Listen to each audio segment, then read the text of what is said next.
السلام عليكم ورحمة الله وبركاته. أهلا بكم في ملعب السينيور. قبل ما نبدأ حلقتنا نصلي على سيدنا محمد عليه أفضل الصلاة والسلام. ما ننساش سبسكرايب، نفعل زر الجرس ليصلكم كل جديد، ولايكاتكم بقى الحلوة بإذن الله. دلوقتي يا جماعة في حاجة غريبة. كابتن أحمد شوبير اتفاجئت اللي هو طالع بيتكلم إن ريبيرو نستنى. يعني أنت سمعت يا كابتن أحمد هتافات الجماهير والدنيا والصيحات عاملة إزاي؟ يعني انت بتوصل صوتنا وانت مع صوتنا وانت رمز من رموز الاعلام الكبير جدا جدا. المفروض ما تطلعش يعني تخلي الجمهور كله يعني يبقى في حاجة بينك وبينه. ازاي تقول لنا نستنى شوية على ريبير؟ احنا هنزعل لو ريبيرو مشى. ازاي بالاداء اللي هو عامله؟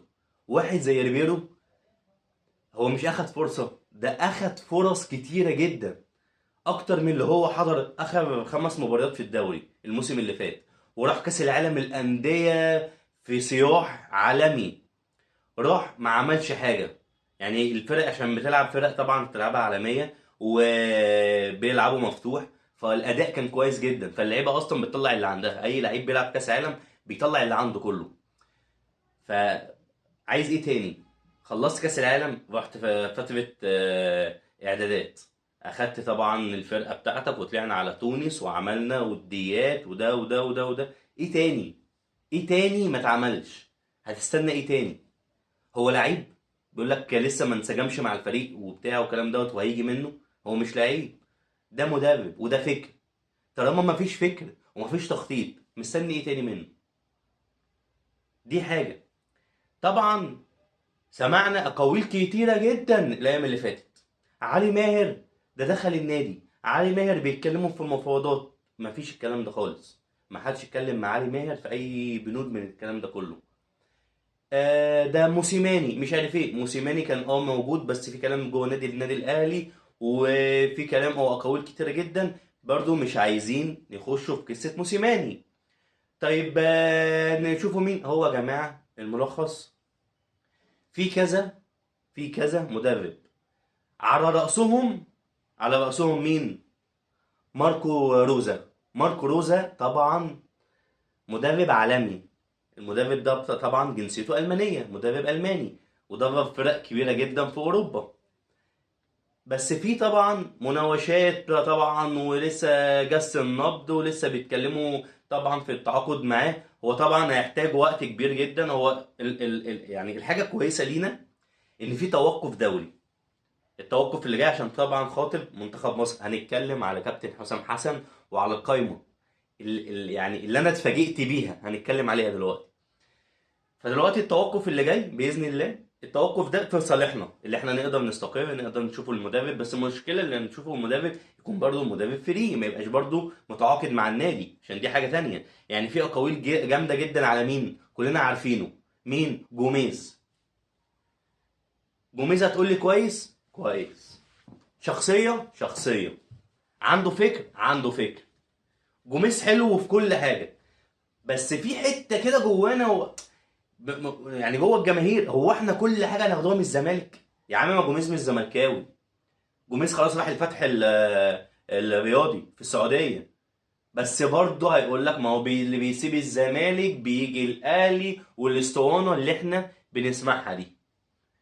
بس يعني جوميز يعني اكتر حد اتدرب في افريقيا، وشخصيه، ودرب في الدوري المصري، وعارف يتعايش مع الاجواء، ومش هياخد وقت يعني في بنود ياما. بس مشكلته ايه؟ في شرط جزائي، وفي برضه حاجات كتيره جدا في التعاقد معاه هتكلف النادي الاهلي. وبرضه يعني شوفوا جميز مرحب بالنادي الاهلي ولا لا؟ دي برضه قصه. هو ممكن مرحب مرحب، بس طبعا في شرط جزائي وفي حاجات تانية هنتكلموا ايه، هنتكلموا عليها. هو مش خلاص يلا بينا يلا بينا هيدرب، لا. وفي كلام بقى كتير جدا على مين؟ على فايرر. طبعا احنا عارفين فايرر. فايرر من المدربين المحترمين المخضرمين اللي ما خدش حقه. فايرر جه على جيل تعبان، على جيل ما فيش دكة، على جيل بسيط، وكان بيعمل اداء وعمل وخد بطولات ومش عارف ايه وشفنا فيه اللمسة بتاعته. واللي مشى فايرر مين؟ هو مش احنا اللي مشيناه، هو ماشي عشان خاطر حصل كورونا وموضوع كورونا ومش عارف ايه، ولا هو حب يسافر بلده والكلام دوت. لكن فايلر ما مشاش عشان خاطر عمل حاجه، ولا احنا اتقلبنا عليه ولا الكلام ده كله. لا فايلر لا، مدرب محترم جدا جدا. وفي اقاويل اللي هو نازل القاهره قريب وبتاع. هل هيتعاقد مع النادي الاهلي؟ لسه. الكلام ده كله هنعرفوه، والكلام ده كله خلاص. يعني مش هقول لك ايام ولا ساعات، هو قريب جدا هنعرف المرشحين لتدريب النادي الاهلي. بس النادي الاهلي خلاص احنا اتقرصنا ياما، ورئيس مجلس الاداره وكابتن محمود الخطيب خلاص يعني شاف ياما وتعب ياما من الحاجات دي. خلاص يعني الناس اللي بتدرس الموضوع واللي بتمسك الملفات دي طبعا وقعونا في خوسيه ريفيرو. انت خوسيه ريفيرو السي في بتاعك فين؟ يعني انتوا اللي اتفرجتوا عليه اخد دوري، اخد بطولات، شافوا هو بيلعب ازاي، شافوا طريقه لعبه ازاي، شافوا بيعمل ايه في الدوري، شافوا بيلعب ازاي مع الفرق المقفول، التكتيك المقفول والدفاع المقفول، شافوا الحاجات دي كلها. ما اظنش ان هم اتفرجوا على اي حاجه من الحاجات دي. انا ما اظنش ان هم اتفرجوا. هم لو اتفرجوا ده ما فيش فكره خالص. تيجي تشوف مثلا عايز تلاعب مثلا جريديشور عشان خاطر ينزل يستلم مثلا ويوسع، ما فيش جمل، ما فيش الكلام ده. احنا بندرب، ده احنا اللي واقفين بندرب، احنا اللي بنتكلم ممكن نتدرب احسن منه، عندنا فكره عنه، تخيل انت. لكن انت قاعد نايم ساكت سرحان توهان، واقف مش عارف تعمل حاجه وتوتر، يجي فيك الجون مش عارف ايه، الماتش بيطلع خارج عن السيطره بالنسبه لك، ما تعرفش تعمل حاجه وتعمل تبديلات عشوائيه. احنا شفنا اللعيبه ما فيش، ما خلاص اللعيبه فصلت، ولا في روح ولا في دم ولا في لعب ولا في اي حاجه ولا في ارتجال. ده لعيبه الاهلي في الماتش ده لو لعبوا بعشوائيه ولا ارتجاليه من يعني كل واحد على امكانياته هيعمل شغل من ده. لكن احنا شفنا مهزله، احنا شفنا في الماتش مهزله، مهزله وحصل عقوبات جامده جدا من كابتن محمود الخطيب عشان ما ينفعش الكلام. احنا اول نشوف الجيل ده، يعني ده جيل قلنا ده هيبقى جيل بقى الذهبي بقى فوق، يعني خلاص هيعدي جيل ابو تريكه بقى وعماد متعب بقى وسيد معوض والناس دي كلها. قلنا الجيل ده بقى كله نجوم. لا بالعكس، الجيل دوت لقيناه كله نايم في الخط، مفيش دم مفيش روح، مفيش، كل واحد عايز يلعب لنفسه، كل واحد عايز يبين نفسه. ويا ريت يا ريت عملوا حاجه، يعني يا ريت عملوا حاجه، ما عملوش اي حاجه خالص. فطبعا دي كده لقصه المدرب الاجنبي اللي جاي الاهلي. طب عشان انتوا عارفين طبعا اي مدرب مصري مش هينفع للنادي الاهلي. خلاص الاهلي خلاص بقى السيستم بتاعه ماشي مدرب اجنبي. مدرب مصري، اي مدرب مصري هيجي هيبقى احتياطي وهيتهاجم. واحنا عايزين مدرب فعلا، مدرب ايه، مدرب عالمي، مدرب عنده فكر، مدرب جاهز، مدرب يكون درب منطقة الشرق الاوسط، درب في افريقيا، درب في الدول العربية. لازم يكون درب في الحتة دي عشان يجي ينفع. لكن اجيب لك مدرب مثلا كويس بس استثماري ويبقى مشروع، لا دي مش هتمشي مع النادي الاهلي. اي مدرب مشروع مش هيمشي مع النادي الاهلي. ليه بقى؟ عشان الاهلي خلاص اخدنا على بطولات وانجازات، احنا اخدنا على كده. واللي هيجي يدرب لازم يلعب على البطولات وانجازات ويحقق المزيد. لكن يجي يبني من اول وجديد ويشوف فكر من اول وجديد والجماهير تستنى عليه ونستنى عليه سنة ممكن ما ياخدش بطولات، الكلام ده فاكس. فاكس ليه بقى؟ الاهلي مش بيبني فريق من اول وجديد. الاهلي عامل تدعيمات عالميه، الاهلي عامل تدعيمات من اقوى الصفقات اللي جت في تاريخ النادي الاهلي. وقصه الفلوس والمبالغ دي، اللعيبه عايزه كلها تمضي بفلوس، كلهم بيتنكوا، كلهم بيجوا عايزين مبالغ، عايزين ارقام عاليه. طب الارقام العاليه دي انتوا اهتميتوا بجزء الفلوس، طب فين جزء النادي؟ فين حق النادي عليكم داخل الملعب؟ فين؟ ما شفناش الكلام ده، ما شفناش والله الكلام ده. احنا كنا قاعدين مصدومين. انا واحد من الناس يعني من اهو صوتي زي صوت جمهور النادي الاهلي كله، انا قاعد بتفرج على الماتش انا متضايق. انا كنت قاعد مخنوق، قاعد مش عارف في ايه. فالصراحه حاجه من ديت تعبتنا نفسيا وزهقنا وزعلنا وعملنا كل حاجه.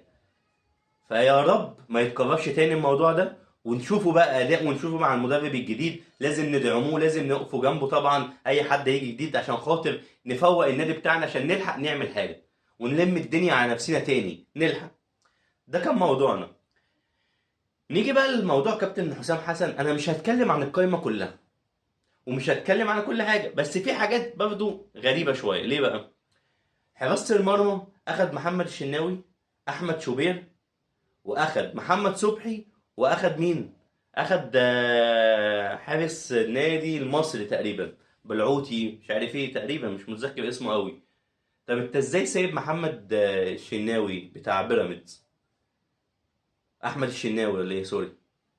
ازاي يعني احمد الشناوي بتاع بيراميدز يعني عامل اداء كويس واخد بطوله مع بيراميدز وعامل اداء لحد دلوقتي كويس جدا ومستواه كويس، حتى اخد طيب حارس رابع ولا حاجه؟ يعني دي نقطه برضه علامه استفهام جدا على كابتن حسام حسن، اللي هو ما ياخدش حارس مرمى بتاع بيراميدز احمد الشناوي. نيجي بقى لخط الدفاع. خط الدفاع اللي اتفاجئت بيه ايه؟ محمد هاني. يعني احنا بننتقد محمد هاني، ومحمد هاني يعني احنا عمالين نقوله مستحملين وما يلاقيش بجناح للنادي الاهلي والباك واللي منتخب مصر راح يجيبه. دي صعبه. احنا عندنا باكات يمين في الدوري المصري، يعني من ضمنهم احمد عيد اللي ان شاء الله خلاص جاي في يناير للنادي الاهلي. في ناس ياما باك يمين لا بتلعب، لا بتلعب وبتأدي. طب عندك مروان عطية بقاله شهرين ما بيلعبش في النادي الاهلي لاصابات الى. ازاي مروان عطية ينضم للمنتخب؟ ازاي بقى؟ هو اصلا ما لعبش، رايح المنتخب على انهي اساس؟ يعني هو رايح المنتخب على انهي اساس؟ في علامة استفهام كتيرة في قائمة المنتخب. هو ان شاء الله هنوصل وهنصعد ومنتشرة بسيطة اللي جاية لنا، وان شاء الله هنبقى في كأس العالم قريب وكل حاجة بإذن الله ان شاء الرحمن يعني، وهنعمل اداء كويس واحنا واثقين. احنا يعني انا واحد من ضمن الناس اللي قعدت اقول يا رب حسام حسن يمسك المنتخب، احنا مستنيين حسام حسن، احنا انا بحب كابتن حسام حسن جدا ومقتنع بيه جدا جدا كشخصية وكإدارة يعني جوه الملعب.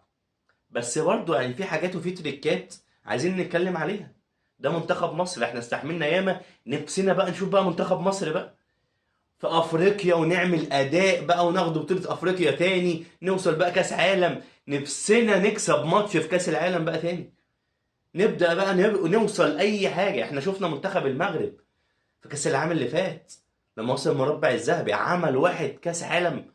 منتخب المغرب الله اكبر، بكل لعيبته بكل نجومه، عمل اداء الصراحه كل الناس اتفاجئت ان المغرب وصلت للحته دي، وكانت شرف لافريقيا كلها طبعا.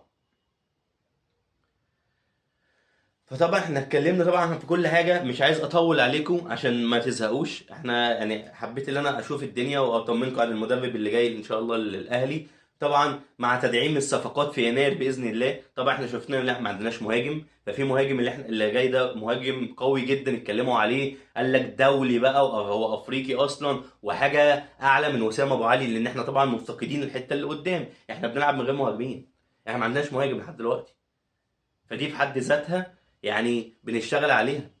لازم تدعيمات، لازم باك يمين. ازاي النادي الاهلي من غير ولا باك يمين ولا باك شمال؟ دي في حد ذاتها صعبه.